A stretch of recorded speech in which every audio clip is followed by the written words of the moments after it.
Hello every hello everyone, welcome back on my YouTube channel. आज के session में हम डिस्कस करेंगे the industrial dispute act 1947। Okay, silent feature of this act.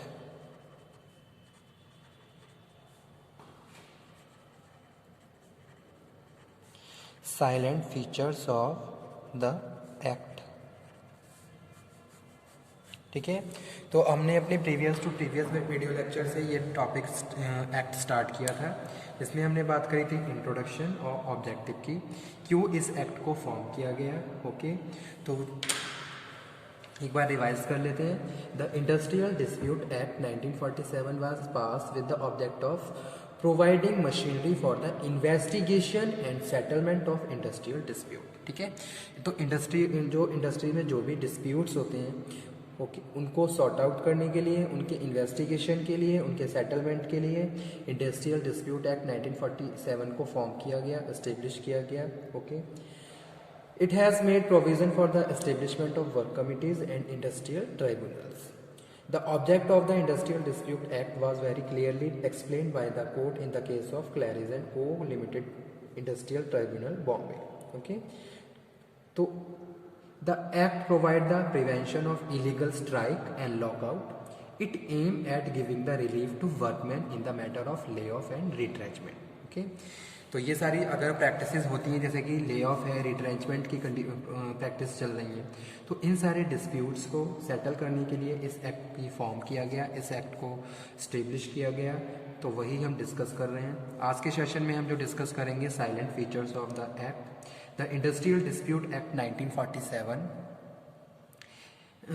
is a landmark in the history of labor legislation in India. As per preamble to the act, its main object is to make the provision for investigation and settlement of industrial dispute and for certain other purpose. ठीक है, तो इस act को इसी object के साथ बनाया कि अगर इस तरीके की कोई प्रैक्टिसेस फैक्ट्रीज में देखने को मिलती है, तो जो भी इस प्रैक्टिसेस हैं उनको इन्वेस्टिगेट किया जाए और जो भी मैटर है उनको सेटल किया जाए। तो उनके लिए एक मशीनरी की तरह काम फ्रेमवर्क तैयार किया गया, जिसमें हम सेटलमेंट और इन्वेस्टिगेशन की बात कर रहे हैं about the dispute and certain other purpose. The silent feature of this act are, first one है, सबसे पहले मैं यहाँ पे लिख भी देता हूँ, the industrial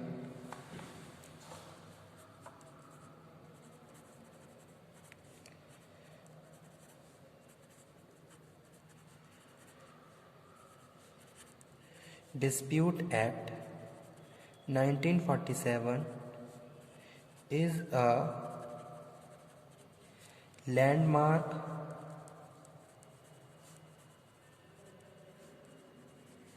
in the history of labor legislation in India. Okay, as per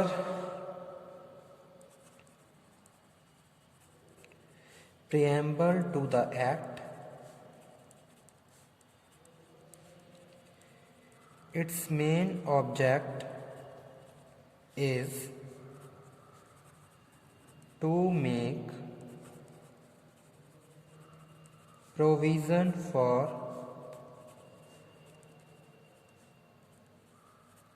the investigation and settlement of industrial dispute and for certain other purpose.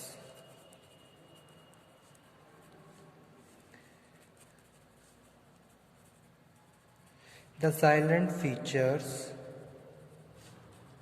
of the act are as follow. Okay, तो first silent feature यहाँ पे हम बात कर रहे हैं, permanent machinery for prevention and settlement of dispute. Permanent machinery for prevention and settlement of dispute. Here we are talking about this act provide a permanent machinery for the investigation and settlement of the industrial dispute in the form of conciliation officers.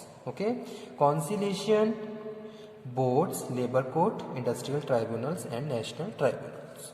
तो ये क्या क्या ये सब क्या है, एक तरीके से परमानेंट मशीनरी का काम कर रही हैं about the investigation and settlement of industrial dispute. Okay, तो कोई भी अगर इंडस्ट्रियल डिस्प्यूट प्रैक्टिसेस में देखा जा रहा है तो उनके इन्वेस्टिगेशन, उनके सेटलमेंट के लिए बोर्ड की फॉर्म किया गया, जो यहाँ पे हम बात कर रहे हैं form of conciliation officers, conciliation board, labour court, industrial tribunals and national tribunals. Second यहाँ पे हम बात कर रहे हैं work committee. Work committee, about work committee we can say that it provides for the establishment of work committee to promote industrial peace and mutual consultation between employer and employees. ठीक है, यानी कि एक तरीके से एम्प्लॉयर और employees के जो इंडस्ट्रियल रिलेशन हेल्दी रहें. ओके, कोई भी प्रॉब्लम है तो उसको वो म्यूचुअली डिस्कस कर लें, उसको सॉर्ट आउट कर लें. ठीक है, तो वो यहाँ पे हम बात कर रहे हैं. It provide for the establishment of work committees to promote industrial peace. Industrial peace को और ज़्यादा प्रमोट करने के लिए वर्क कमिटीज़ को फॉर्म किया गया, और जो किसके लिए काम कर रही हैं, म्यूचुअल कंसल्टेशन के हिसाब से काम करती हैं. ठीक है, किसके लिए, एम्प्लॉयज़ और एम्प्लॉयर के लिए. It recognise and promote the need of workers and participation in management. Okay, third one यहाँ पे हम बात कर रहे हैं speedy settlement of dispute. Speedy settlement of dispute. It encourages speedy settlement of dispute through the conciliation and arbitration by prescribing time limit of various conciliation forums. ठीक है, यानी कि जो हमने अभी कमिटीज़, वर्क कमिटीज़ की बात करी है, नहीं उससे पहले जो हमने मशीनरीज, परमानेंट मशीनरीज की बात करी थी, कॉन्सिलेशन बोर्ड की बात करी, ऑफिसर्स की बात करी, तो ये सारे ऑफिसर्स को अपॉइंट किया गया ताकि हम स्पीडली जो भी डिस्प्यूट है उसको इन्वेस्टिगेट कर सकें, सेटलमेंट कर सकें. तो वो क्या है, एक परमानेंट फीचर है इस एक्ट का, speedy settlement of dispute. Okay, by the conciliation officers. Okay, according to the prescribe time, यानी कि कुछ प्रिस्क्राइब टाइम है जिसके हिसाब से जो ऑफिसर्स है वो काम करते हैं, इन्वेस्टिगेट करते हैं, सेटल करते हैं, और उसके बाद म्यूचुअल एक तरीके से कंसल्टेशन करते हैं एम्प्लॉयर्स का और एम्प्लॉय का. फोर्थ नंबर पे हम बात कर रहे हैं voluntary reference to dispute to arbitration. Voluntary reference of dispute to arbitration. Okay, here we are talking about one of the most important silent feature act is that recognize the importance of arbitration.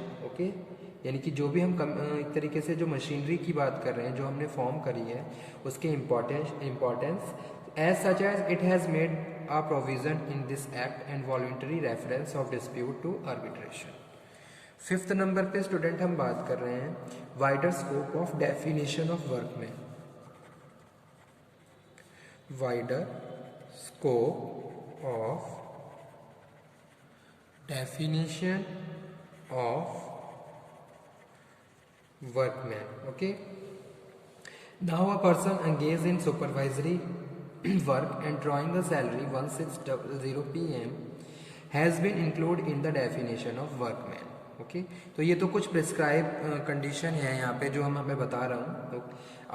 तो अगर हम बात कर रहे हैं किसकी, definition of workman की, यानी कि जो भी एक तरीके से वेजेस डिसाइडेड है बाय द गवर्नमेंट, उसके हिसाब से हम क्या करते हैं, वर्कमैन को डिफाइन करते हैं. तो वही चीज़ यहाँ पे हम डिस्कस कर रहे हैं. Now a person engage in supervisory work and drawing the salary according to current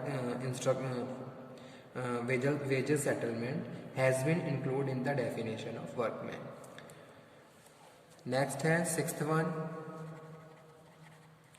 wider scope of the act. The act is now applicable to the whole of India, including the state of Jammu and Kashmir.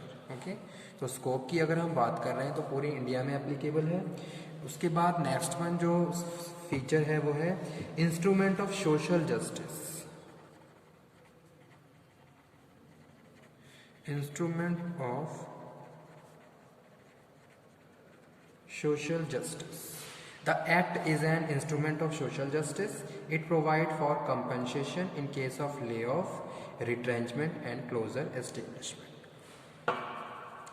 8th number पे हम बात कर रहे हैं student prohibition of unfair labour practices. Prohibition of unfair labour practice, यानी कि अगर labour के साथ कुछ ऐसी प्रैक्टिसेस हो रही हैं जो कि क्या है अनफेयर हैं, तो उनके प्रिवेंशन के लिए, उनकी इन्वेस्टिगेशन के लिए इस एक्ट को फॉर्म किया गया. तो वही चीज़ यहाँ पे हम डिस्कस कर रहे हैं as a silent feature, prohibition of unfair labour practices. This act prohibits the employer as well as the workman on a trade union for committing any unfair labour practice. Okay, तो 9th number पे है prohibition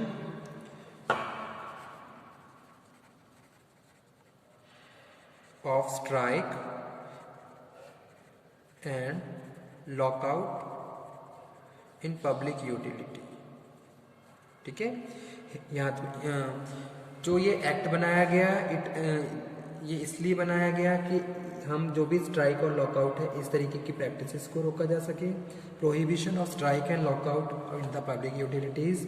it prohibit strike and lockout in the public utility service without giving notice in the prescribe manner. Okay, जैसे कि क्या होते हैं, worker हड़ताल कर देते हैं without the information given to the employer और management. In this situation this act play most important role and prohibit the practices of strike and lockout. Okay, thank you very much. Next lecture में हम इसी topic को continue करेंगे and definitions को discuss करेंगे. Thank you very much.